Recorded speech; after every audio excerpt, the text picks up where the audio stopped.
Welcome back, everybody, to Pirate Cove, Philippines.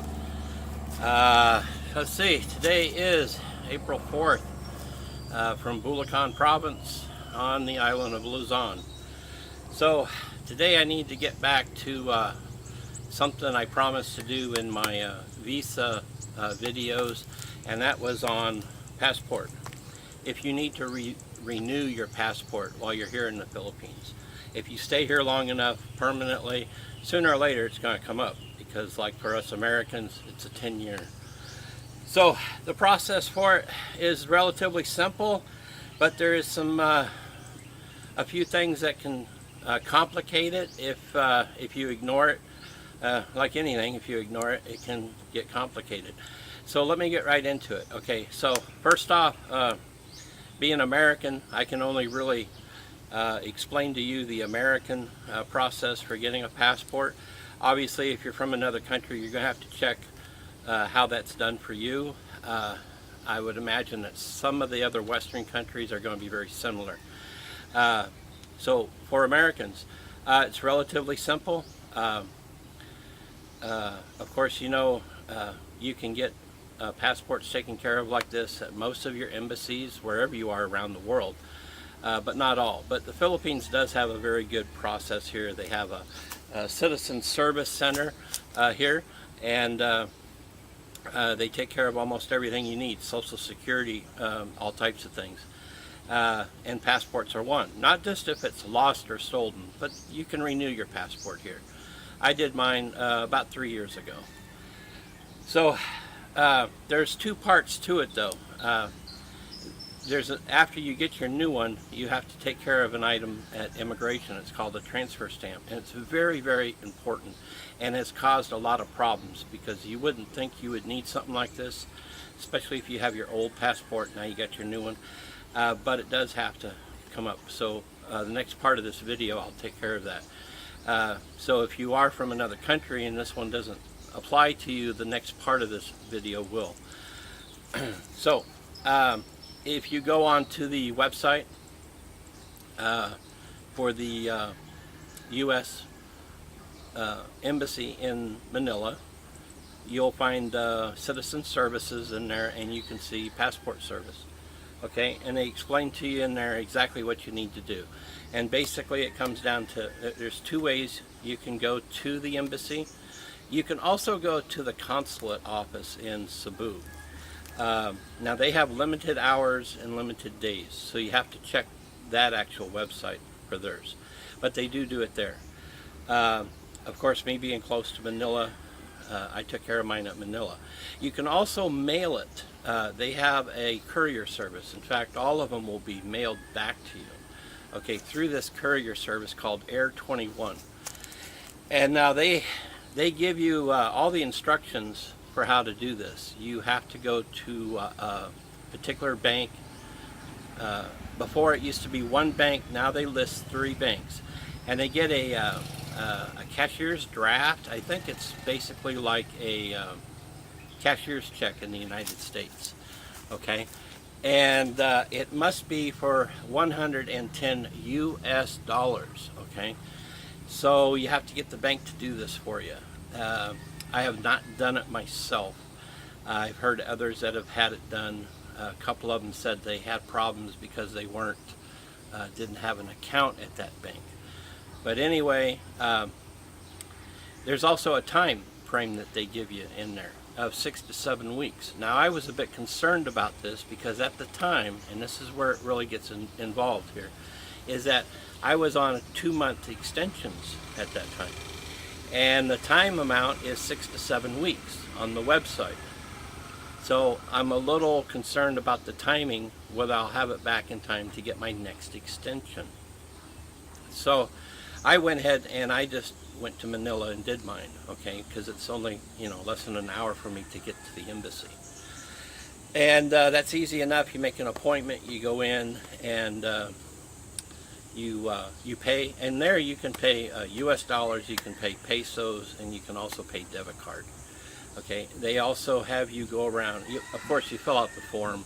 It's a standard form that you do, even like the one in the US. One critical thing, and they note this also on the website, make sure you use your address here in the Philippines, because if not, they're going to mail it to you, the address you put on the application form. So use your address here in the Philippines. Very important. They have you step across the hallway to the Air 21 counter and fill out a return shipping. And you put that with your paperwork, and then they accept it all. And in my case, they took my old passport. Now, two guys have told me when they did theirs at Cebu, at the consulate, they put the holes in them, like this, like they do most passports, which renders the passport no longer any good, invalid. Okay, mine they took, and then I got both of them back, which would be the same way as if you mailed them, because you have to mail your old one in. So now remember, at this point you're kind of in limbo. You can't leave the country, you have no passport, you cannot get extensions. So, as I said, in my case I went to Manila. The day before that I got my extension, and I got it a week to 10 days early, so that I would have more than 8 weeks. I had about 9.5 weeks. Hopefully enough time to get everything done. And it was very easy, and in 21 days the courier shows up. Now they use a good courier service. They have your picture, they require your signature. This has been vetted and authorized by the U.S. State Department, so they're a very good courier service, so you don't really have to worry about this too much.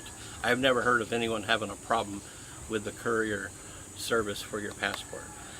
And sure enough, 21 days later I had mine. 3 weeks. Okay, so I was really surprised and happy that it was back so quick. Now, I have heard people say it took 17 days. I've heard another guy say it was 35 days. I've never heard of anyone that took 6 to 7 weeks, but that doesn't mean it won't happen. So be careful with this and get on this right away, especially if you're on a 2-month visa extension like I was. Even no matter what visa you're on, make sure you got enough time. If you're on a Balikbayan visa, if you're on a 13A like I am now, or an SRRV, make sure you don't have any travel planned, okay, during this time. Make sure there's nothing that you need to take care of that requires your passport, okay. So you get it back. Now you got your new one. Now you got your old one. You would think that everything is going to be easy enough to take care of as far as getting your extensions. Well, it's not. There's a process here called a transfer stamp. Okay, now this applies to anybody. This is the U.S., so anybody else from other countries. This part applies to all of us. You get your new one, and you don't have any of your old stamps in there. Your old stamps are in your old one, but it was good because you're still got time. Here they use the little stickers. Well, they still have the time. But here's the problem. When this got the holes punched in it, this is no good. And now your visa extensions are no longer valid because they are not in a valid passport. It's kind of a catch-22, kind of leaves you in a little bit of limbo. You've got the new passport, but now this one's no good. So what they require you to do, and unfortunately the only office that does this is the Manila main office at Intramuros. You have to go there and get this, let me find it in here. It's called a transfer stamp. And what they do is in your new, this whole page is my transfer stamp. They go, you take in your old and your new, and you go in, and they are going to put this transfer in there that they've approved your new passport, and they filled in your information. I believe my last arrival date is on here, and that this information is from the old passport. Okay, so they know what to look for when anyone starts over on this. Now here's the most amazing part. It's free. It's the only thing you'll find at immigration in the Philippines that's free. I was totally shocked by this. obviously for me, being close to Manila, it's easy for me to go in and take care of this transfer stamp. Now, if you're somewhere else, now you've waited, you know, your 21 or 25 days to get this sent back to you from the United States. The passports actually do go to the United States. They're, whether it's Cebu or Manila, everything goes into Manila. Manila sends all of this to the State Department in the United States. You get your passport done, they send it back. Manila then has the carrier send them out. The courier send them out, Air 21, to the address. So now you've got it back, but now here's this requirement is Manila again. Okay, what a lot of guys have done is, and you can do this for many things actually with immigration, is you get an authorized agent, and you can find these at your better, more established travel agencies. You'll see them, they'll advertise, they take care of all your immigration items. A lot of these places do the SRRV visas. And if you've ever noticed on your visa extension applications or other paperwork from immigration, whatever you've been dealing with, there's a spot in there to put in information for an authorized agent. Well, that's what these people are. They're authorized agents. They've been vetted by immigration. They have a number that's assigned to them, and that's what that's for in those little spots on those forms. And that's what these people are at these travel agencies. In fact, you can have these people do your visa extensions for you. You can have them take care of a number of items for you. A vlogger up in Angeles City, he used the agency, and they kind of walked him through the entire 13A process like I did. They take him down there, they help him with the paperwork, they you know, kind of hold your hand through the process. Unfortunately, you do have to make personal visits there to take care of some of the things. You have an interview with your wife and that, so they can't do that obviously. But almost everything else, authorized agents can take care of. Now, of course, they do charge you for it. But if you're on one of the islands down in the Visayas or Davao or places like that, the immigration office is not going to take care of this transfer stamp for you, okay? They don't send it up there for you. They don't do any of that. You're on your own to take care of this transfer stamp. So there's a good process. I've seen it's a couple other vloggers that did this on the transfer stamp by sending it through an agency, and everything worked out really fine. I don't know what the fee was. Probably not too much.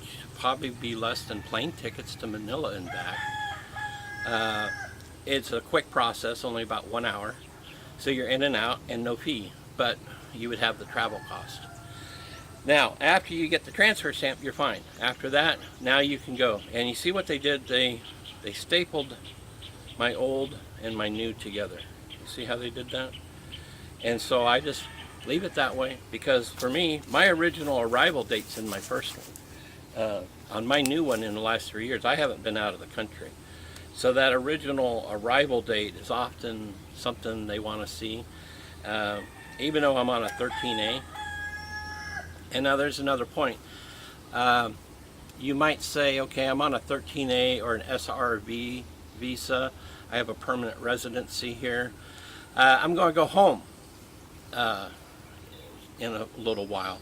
And I'm going to be there 2 or 3 months. I'll just get my new visa while I'm there. Well, now that can cause a problem also, because you're going to have a new passport, and then you're not going to have your stamp for your 13A or your SRRV. Now, sure, you got your ID card, but your ID card is only an ID card. It is not the visa. It claims what visa you're on, but you have to show the valid visa in your passport. And so if you came back on that, they would simply have to give you a 30-day tourist visa waiver, okay? And then you would have to go and take care of the process of the transfer stamp and all of that, and then they would transfer whatever visa you're on into your new one. And I think this would apply as if you were on a working visa, if you're on a student visa. I'm not sure about being able to leave the country and come back on those because I'm not really aware of those. But it would be if you're on a 13A and a SRRB. So you might want to rethink that a little bit if you have time to get your passport done before you travel and take care of it all within the Philippines. You're probably going to be better off. And there's another part about it. Your visa for U.S. is 10 years. But you better start working on things after 9 years, because one, not only can you not come in the country with less than 6 months past your stay, but when you go to get a visa extension, say it's only for 2 months, if you've got less than 6 months left on your passport, they're not supposed to put a new sticker in there. So basically your 10 years is not really 10 years, it's less than that. So now you need that time also to get your new passport and get your transfer stamp. So take the advice here at about 9 years. Start looking into this. Make sure you don't have travel planned and this and that, and make sure you have enough time left on whatever visa you're on. Tourist visa being the most difficult with only 2 months.